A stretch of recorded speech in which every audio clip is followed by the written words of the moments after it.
मथुरा भारत के सबसे प्रमुख शहरों में से एक है। वर्तमान समय में मथुरा उत्तर प्रदेश राज्य का एक जिला है। मथुरा शहर को कनिष्क वंश के शासकों ने बसाया था। द्वापर युग में भगवान श्री कृष्ण ने इसी धरती पर जन्म लिया था। इसलिए भारत के पौराणिक इतिहास में मथुरा को विशेष स्थान मिला हुआ है। वर्तमान समय में अर्थात कलयुग में मथुरा एक पवित्र पर्यटन नगरी के रूप में पूरी दुनिया में जाना जाता है। नमस्कार दोस्तों, सीक्रेट ज्ञान टीवी यूट्यूब चैनल आपका हार्दिक स्वागत एवं अभिनंदन करता है। दोस्तों, आज के इस वीडियो में आप मथुरा और मथुरा जिले के बारे में कुछ ऐसी बातें जानोगे जो शायद इससे पहले आप कभी जानते रहे होंगे। तो दोस्तों, वीडियो को आखिरी तक जरूर देखें, क्योंकि आज का ये वीडियो वास्तव में बहुत खास होने वाला है। यमुना नदी के पश्चिमी तट पर बसा शहर मथुरा भारत ही नहीं बल्कि पूरी दुनिया के सबसे प्राचीन शहरों में से एक है। मथुरा भारतीय प्राचीन संस्कृति एवं सभ्यता का एक प्रमुख केंद्र रहा है। इस शहर का इतिहास काफी प्राचीन है। यहाँ 500 ईसा पूर्व के अवशेष मिले हैं, जो इस शहर की प्राचीनता को सिद्ध करते हैं। भारतीय हिंदू धर्म ग्रंथों में मथुरा को अनेक नामों से संबोधित किया गया है, जैसे सूरसेन नगरी, मधुपुरी, मधुनगरी, मधुरा आदि। प्राचीन काल में यह सूरसेन देश की राजधानी रही थी। वाल्मीकि रामायण में मथुरा को मधुपुर या मधुदानो नगर कहा गया है। रामायण काल में लवणासुर नामक एक दानव मधुपुरी का राजा हुआ करता था। लवणासुर को भगवान शत्रुघ्न ने मौत के घाट उतार दिया और इसी स्थान पर मथुरा नगर की स्थापना की। इसी पवित्र धरती पर रोहिणी नक्षत्र तथा अष्टमी तिथि में भगवान श्री कृष्ण का जन्म मथुरा के कारागार में हुआ था। भगवान श्री कृष्ण ने कंस को मारकर उसके पापों का अंत किया और धर्म की स्थापना की। बाकी भगवान श्री कृष्ण और दाऊ जी के सभी लीलाओं से आप भली भांति परिचित होंगे। इसीलिए सीधे कलयुग में प्रवेश करते हैं और नजर डालते हैं मथुरा के प्रमुख ऐतिहासिक घटनाओं पर।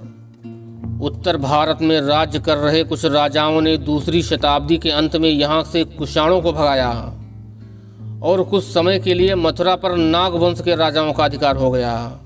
चौथी सदी के शुरुआत में उत्तर भारत में गुप्त वंश का दबदबा तेजी से बढ़ने लगा। धीरे धीरे मथुरा भी गुप्त साम्राज्य का एक हिस्सा बन गया। इस काल के मिले शिलालेखों से ये बात प्रमाणित होती है कि गुप्त काल में मथुरा शैव और वैष्णव संप्रदाय का एक प्रमुख केंद्र रहा था। साथ ही इसी कालखंड में जैन व बौद्ध धर्म का भी प्रभाव बढ़ता रहा। कुमारगुप्त प्रथम के शासनकाल के आखिरी समय में गुप्त साम्राज्य पर हूणों का भयंकर आक्रमण हुआ। इससे मथुरा भी न बच सकी। आक्रमणकारियों ने मथुरा शहर को क्षत विक्षत कर दिया। गुप्त वंश के पतन के बाद 7वीं शताब्दी के प्रारंभ में यह नगर सम्राट हर्षवर्धन के साम्राज्य का एक हिस्सा बना।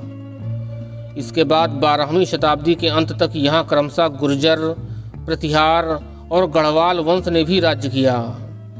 इसी बीच की सबसे महत्वपूर्ण घटना महमूद गजनवी का आक्रमण है। यह उसका 9वां आक्रमण था। इससे पहले सन 1001 से ही वह भारत के विभिन्न मंदिरों पर हमला करके लूटपाट करता रहा था। सन 1017 में मथुरा पर महमूद गजनवी गाज बनकर गिरा और मंदिरों को तोड़ा, जमकर लूटा तथा कत्लेआम करता हुआ वापस लौट गया। हूणों के आक्रमण के बाद महमूद गजनवी का यह आक्रमण मथुरा के विनाश का दूसरा अवसर था। 11वीं शताब्दी के अंत में मथुरा एक बार फिर से हिंदू राजवंशों के अधिकार में आ गई थी। मथुरा पर गढ़वाल वंश के शासकों ने भी शासन किया था। गढ़वाल वंश के अंतिम शासक जयचंद के समय में ही मथुरा पर विदेशी मुस्लिमों का अधिकार हो गया था। पानीपत की पहली लड़ाई 1526 ईस्वी के बाद दिल्ली सल्तनत पर मुगल साम्राज्य की स्थापना हुई। धीरे धीरे करके मुगलों का अधिकार क्षेत्र दिनों दिन बढ़ता गया। मथुरा भी मुगल साम्राज्य में एक दिन विलीन हो गई। अकबर और जहांगीर के शासनकाल में स्थापत्य की दृष्टि से काफी तरक्की हुई। कई मंदिरों का निर्माण हुआ और अकबर के शासनकाल में ब्रज साहित्य भी खूब फला फूला। परंतु मुगल बादशाह औरंगजेब के शासनकाल में उसकी धर्मनीति ने मथुरा का सर्वनाश कर दिया। उसने श्री कृष्ण जन्मभूमि पर बनी मंदिर को नष्ट करवा दिया और वहीं एक मस्जिद का निर्माण करवा दिया। यह मस्जिद आज भी स्थित है। यही नहीं, उसने मथुरा का नाम भी बदलकर इस्लामाबाद कर दिया, लेकिन यह नाम अधिक दिनों तक नहीं चल सका। औरंगजेब की धर्म विरोधी नीतियों से जाट शासकों में काफी नाराजगी हो गई थी। अतः चूड़ामण नामक एक जाट राजा ने मथुरा पर हमला कर दिया और मथुरा पर अपना अधिकार कर लिया। उसके उत्तराधिकारी बदन सिंह और सूरजमल के समय में यहाँ जाटों का प्रभाव काफी बढ़ गया था। जाटों के बाद मथुरा पर मराठों का अधिकार हुआ था। इस समय मथुरा ने चैन की सांसें ली थीं। सन 1803 ईस्वी तक मथुरा मराठों के अधिकार में रही थी। उसके बाद इस क्षेत्र पर अंग्रेजों का अधिकार हो गया, जो 15 अगस्त 1947 तक बना रहा। यमुना नदी के किनारे स्थित मथुरा जिला आगरा मंडल का एक हिस्सा है और मथुरा जिले का मुख्यालय है। मथुरा जिले की सीमाएं अलीगढ़, हाथरस एवं आगरा जिले से मिलती हैं। मथुरा जिले का कुछ हिस्सा पश्चिम में राजस्थान एवं हरियाणा राज्य से अपनी सीमाएं साझा करता है। मथुरा हिंदुओं का एक बहुत ही पवित्र तीर्थ स्थल है। मथुरा जिले में 5 तहसीलें मथुरा, गोवर्धन, छाता, मांड तथा महावन हैं, जो 10 विकास खंडों में बांटे गए हैं। नंदगांव, छाता, चौमुहा, गोवर्धन, मथुरा, फरह, राया, बलदेव, नैनी झील तथा मांड। जिले में 5 विधानसभा निर्वाचन क्षेत्र हैं, छाता, बलदेव, गोवर्धन, मथुरा व मांड, जबकि एक लोकसभा निर्वाचन क्षेत्र मथुरा है। मथुरा जिले की कुल आबादी 2011 के जनगणना के अनुसार 25,47,184 सर्वे की गई थी, जिसमें 13,67,125 पुरुष और 11,08,059 महिलाएं शामिल थीं। धार्मिक आधार पर जिले में 23,10,776 हिंदू व 2,19,933 मुस्लिम, 3,179 ईसाई, 2,872 सिख, 2,056 जैन तथा 126 लोग अन्य धर्म को मानने वाले हैं। जबकि 2011 की जातीय जनगणना में 10,359 लोगों ने अपना धर्म नहीं बताया था। 3,329 वर्ग किलोमीटर के क्षेत्रफल में फैले हुए मथुरा जिले का लिंगानुपात 863 है। मतलब यहाँ प्रत्येक 1,000 पुरुषों पर महिलाओं की संख्या 663 है। जिले में बोली जाने वाली मुख्य भाषा ब्रज है, लेकिन शहरी क्षेत्रों में ब्रज के साथ साथ हिंदी भाषा भी बोली जाती है। दोस्तों, मथुरा जिले की अर्थव्यवस्था मुख्यतः खेती किसानी पर ही आधारित है, लेकिन यहाँ कई लघु एवं कुटीर उद्योग भी स्थापित हैं, जो स्थानीय लोगों को रोजगार देते हैं, साथ में जिले की अर्थव्यवस्था को मजबूत बनाते हैं। यहाँ कपड़ा छपाई उद्योग, चांदी के आभूषण व दूध पर आधारित उद्योग भी शामिल हैं। दोस्तों, आप शायद जानते होंगे मथुरा के पेड़ों का स्वाद कितना अलग होता है। मथुरा का पेड़ा पूरी दुनिया में प्रसिद्ध है। एशिया की सबसे बड़ी तेल रिफाइनरी इकाइयों में से एक मथुरा जिले में मथुरा रिफाइनरी स्थापित है। मथुरा की कला और संस्कृति ने पूरे देश की समृद्ध सांस्कृतिक विरासत में एक महत्वपूर्ण योगदान दिया है। दोस्तों, मथुरा जिले में प्रसिद्ध ऐतिहासिक स्थल और धार्मिक स्थलों की बात करें तो पूरा जिला ही खास है।